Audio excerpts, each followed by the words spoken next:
What a brutal way to lose a hockey game. Saturday, October 18th, the Ottawa Senators played their sixth game of the regular season against the New York Islanders. It was an afternoon game. It was a 3 o'clock p.m. Eastern start time. It was Linus Ullmark starting for the Senators, and it was Ilya Sorokin starting for the Islanders.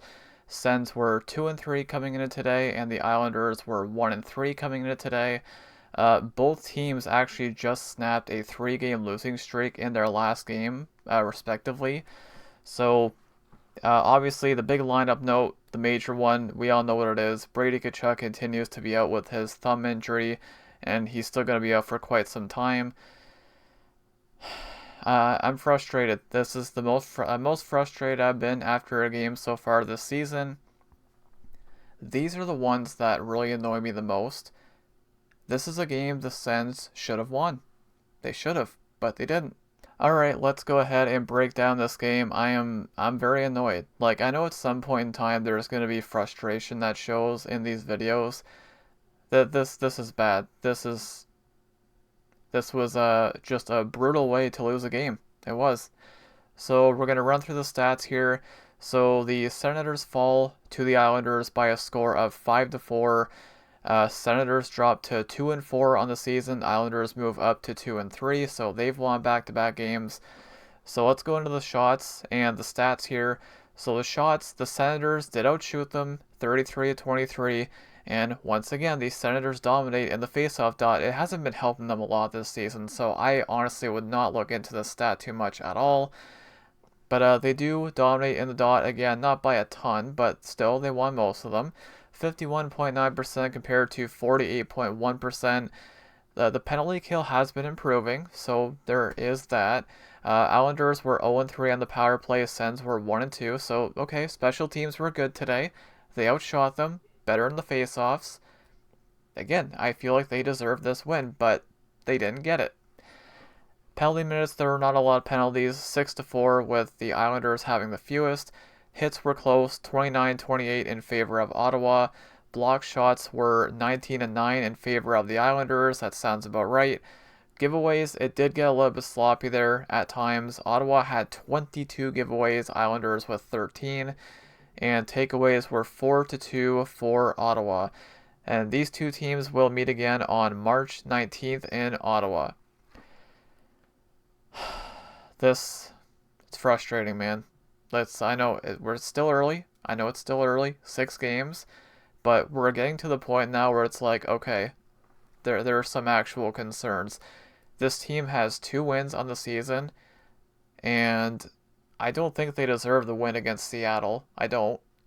So really, you take that out, and if it wasn't for that miraculous comeback against Tampa in the season opener, this team would be 0-6.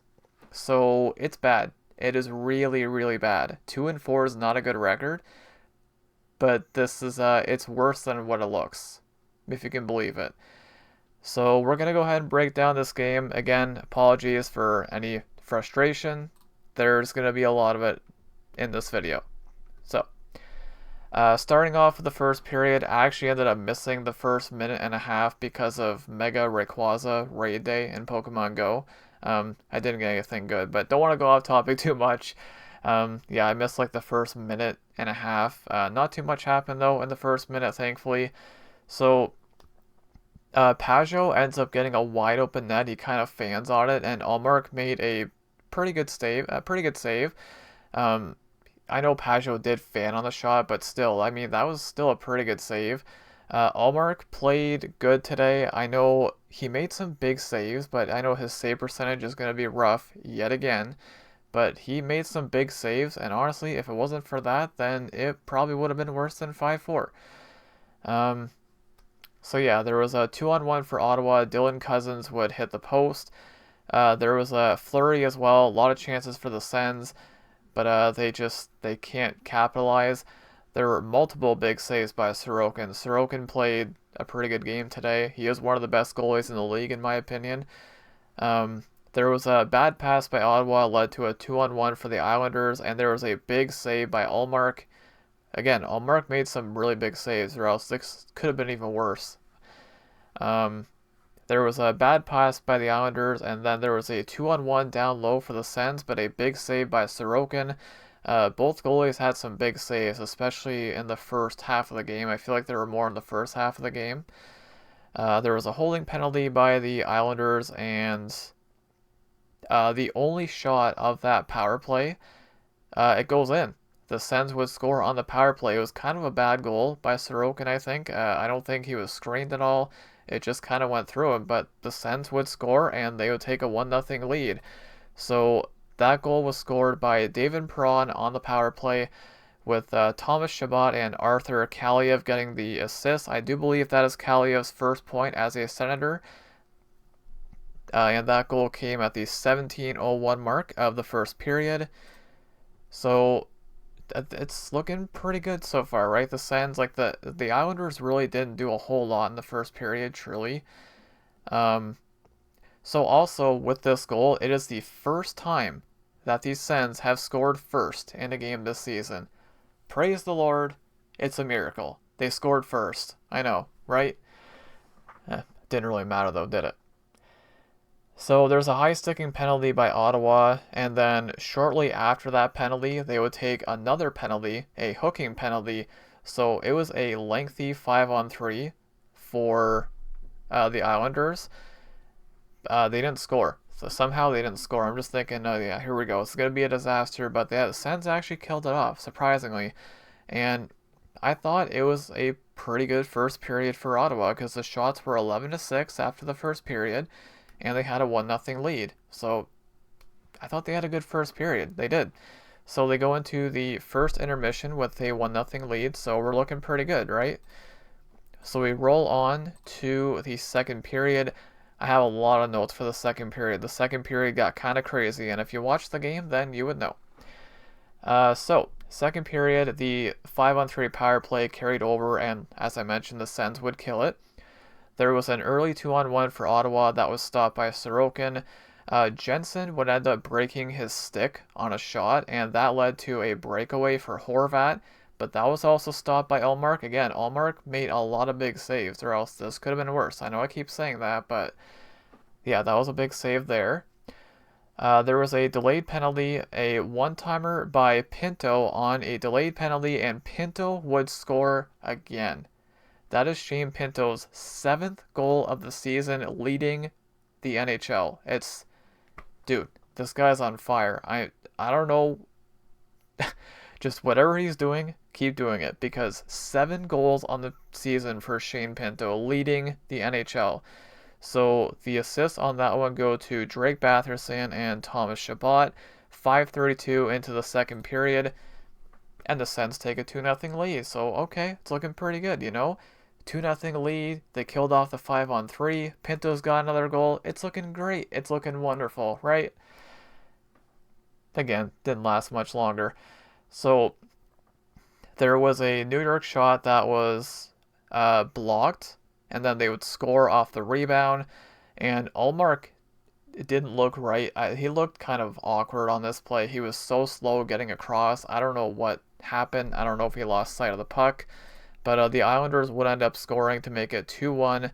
Emil Heineman scoring this one from Jonathan Drouin and Scott Mayfield at the 6:50 mark. So this was very shortly after the Sens made it 2-0. This was a little over a minute later. So yeah, the Islanders would end up making it 2-1. And then I lost my spot in my notes here.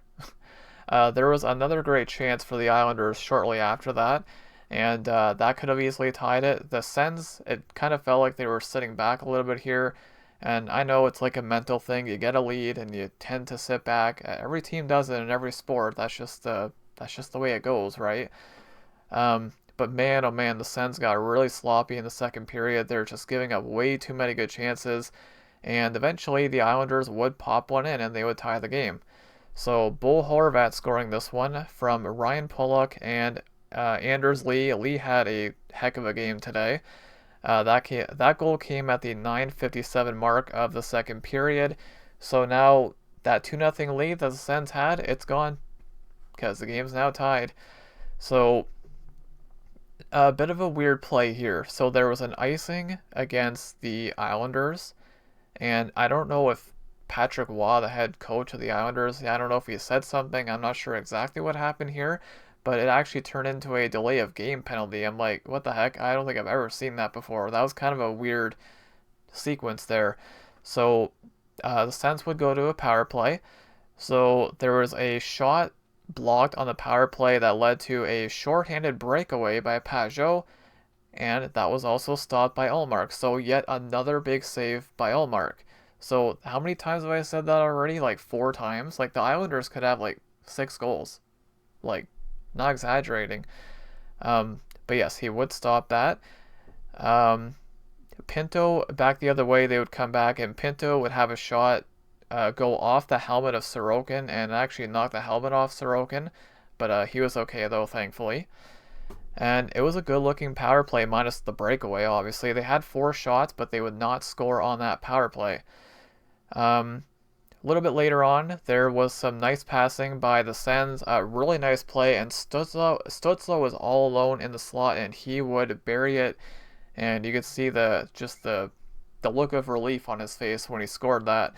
So Tim Stützle getting his second of the season from Nick Jensen and Drake Batherson at the 16:46 mark of the second period, and that would make it 3-2 Ottawa, so they got the lead back. Okay, looking pretty good. So again, didn't last. You're gonna learn really quickly if you watch these videos, or if you don't watch the Sens at all. This team has a really bad habit of getting your hopes up and just kind of killing it shortly after. So the Islanders would end up tying it, but a minute later. In fact, it was 59 seconds later. So they would tie it. Max Shabanov, I'm not sure if I pronounced his name correctly. Shabanov would end up tying it from Matthew Schaefer. This kid is unreal, by the way. Matthew Schaefer, I'll talk about him in a second. But Matthew Schaefer and Anders Lee getting the assist at the 17:45 mark, 59 seconds after the Sens take a lead. But yeah, Matthew Schaefer, if I'm not mistaken, he has a 5-game point streak, which is an NHL record for a rookie. I could see him winning a Norris in the future. He is something else. Like, he is just wow. Today was the first time I saw him play a full game, and I'm very impressed with him. So the Islanders definitely have a keeper in him for sure. But yeah. So the game is tied at 3, and so again, there are a lot of sloppy play by both teams. Really, like both teams could have had more goals than what they ended up with. So the Sens would come into the zone again, and then Stützle again. He was alone in the slot, pretty much exactly in the same spot where he scored, and he would pass it off to Dylan Cousins, and he would score. So that made it 4-3 Ottawa, and Stützle getting the assist on that. That was Cousins' third of the season at the 18:47 mark. So that was a minute and 2 seconds after the Islanders tied it. Again, the second period got kind of crazy. I've got a lot of notes for the second period. So yeah, so that happened. There was also a partial breakaway for Amadio, but that got stopped by Sorokin.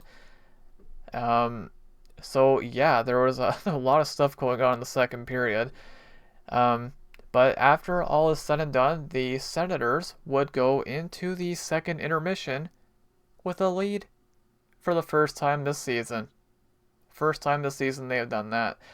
And just wild period. The shots were 16-11 for Ottawa in the second period. That's a lot of shots for one period for both teams. Like, that was insane. So again, at this point, I'm feeling pretty good. Like, the Sens have a lead going into the second or the third period, which hasn't happened yet this season. And I feel like they're carrying the play for the most part, so I'm feeling pretty good here, but not really because it's the Sens. We know what they do, right? So we go into the third period. There's an early tripping penalty by Ottawa. So New York would go to a power play. Pinto got a breakaway. He was tripped up by Schaefer. He crashed into the post, and immediately I'm thinking, you gotta be kidding me. This team, it seems like this team has been hexed for a while, but thankfully Pinto would stay in the game. That is the last thing you want to see if you're a Sens fan right now, is Pinto go down. So, yeah, he crashed into the post. He got up slowly. He would stay in the game, and this ended up being a penalty shot, which he would not score on. But, yeah, scary incident, but Pinto did stay in the game, and to my knowledge, I think he is okay. He did play the rest of the game, so good news if you're a Sens fan. But, not really a great looking power play for the Islanders. They got no shots on that power play. So, Barzal would take the puck in his end. He went coast to coast, making it look easy, and he passed it off to Palmieri, and he would score. He would score to tie the game once again. 6 minutes into the third period, Kyle Palmieri scoring from Matt Barzal and Adam Pelech, and that tied the game at 4. So I'm like, yep, here we go. There was a lot of scrambly play in the Islanders zone, chances for the Sens, but they can't bury one, and a lot of possession time and zone time for Ottawa, but they can't capitalize. And after all of that happened, I'm like, I feel like they're gonna lose this, right? Just all these chances, all that zone time, they can't capitalize.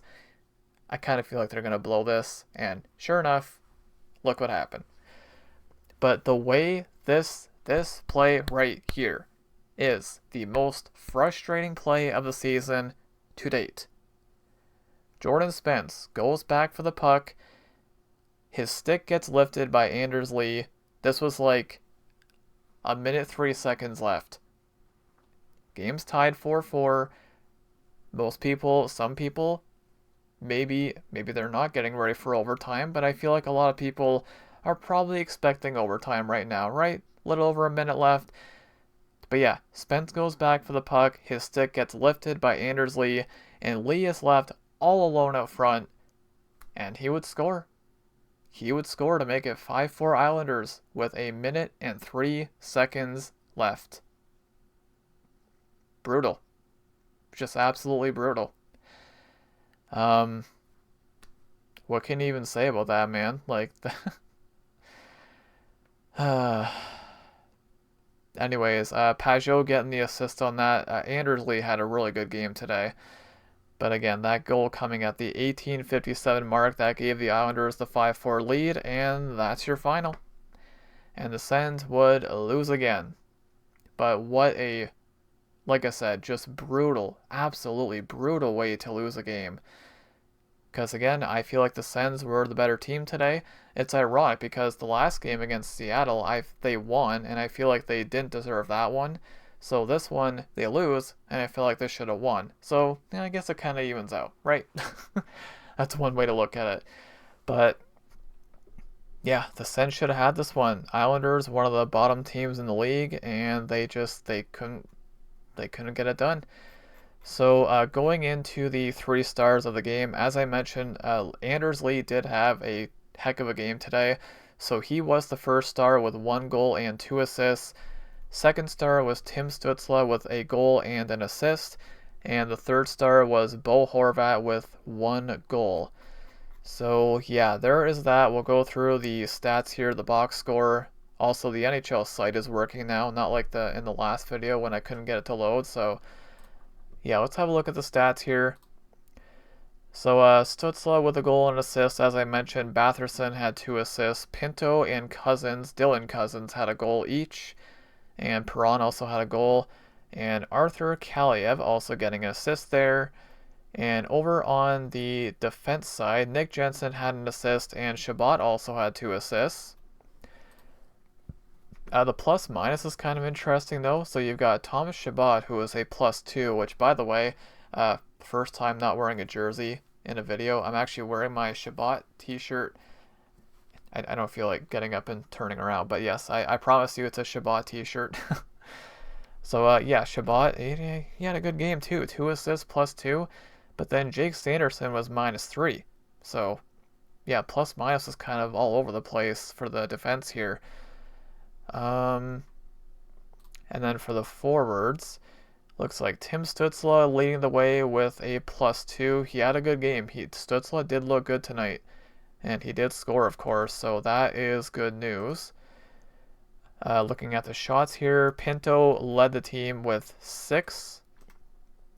Pinto's been all over it this season so far. Blocks looks like Nick Jensen had the most with 2. Pinto also had a couple of blocks. Hits, Dylan Cousins leading the way with 7 hits. Again, I didn't realize, I know I mentioned this in I think the previous video, but I didn't realize how physical Dylan Cousins was until he got to Ottawa. So, yeah, 7 hits there for Cousins. And, yeah, that's about it. So let's go look at the goalie stats. Again, the numbers are going to look rough once again for Allmark. 18 saves on 23 shots for a 783 save percentage. But the funny thing is, again, he made a lot of big saves. Like, there were some breakaways in there. So this could have been even worse, which is just crazy to think about. And then over on the Islanders side, Sorokin's numbers, he didn't play like super fantastic. I mean, both goalies, their numbers don't look great, but they both made some really good saves. So Sorokin saved 29 out of 33, 879 save percentage, so like not great either, but yeah, both goalies made big saves for sure. But yeah, this one hurts. This one sucks. The Sens should have won this one, I think. I feel like they were the better team, and just that one play at the end of the game with about a minute left, that cost them the game. And these are the ones that you gotta fight. You gotta find a way to win them, man. You just have to. So, but that's pretty much it for that. So, the Sens next game, I've actually got the right date on here this time. So the Sens next game is not until Tuesday, October 21st, 7 o'clock p.m. Eastern Time against the Edmonton Oilers. The Sens are also in the middle of a 4-game homestand, so they're 1-1 at the moment. Their next 2 are at home, and yeah, so they're going to be off the next 2 days, which feels like that has not been happening a lot lately, so that's a bit unusual, but yeah, this one sucks. Sucks a lot. I know I said this in a video previously, but like thankfully when I do these videos, like I do my notes and then I gotta update all my stats and the layouts and all that, so it gives me a little bit of time to cool down. But yeah, this one sucks, man. They should have won it, but what can you do, right? Anyways, that is pretty much it for me, guys. So once again, next game for the Sens is on Tuesday, October 21st against the Oilers. And the Oilers, I do believe they also lost today to the Devils. I am pretty sure they did. So I think they're 2-2-1 if I'm not mistaken. So we'll see how that goes. I don't know if they play again tomorrow or Monday or whatever. But anyways, yes, do look out for that, guys. Rough one for the Sens. Once again, they fall on home ice 5-4 to the Islanders, and they are now 2-4 on the season. They got to fix this soon, because yes, I know it's still early, but I'll say it again. You can always say that for so long, right? But yeah, that's pretty much it for me, guys. Thank you all so much for watching, and go Sens go.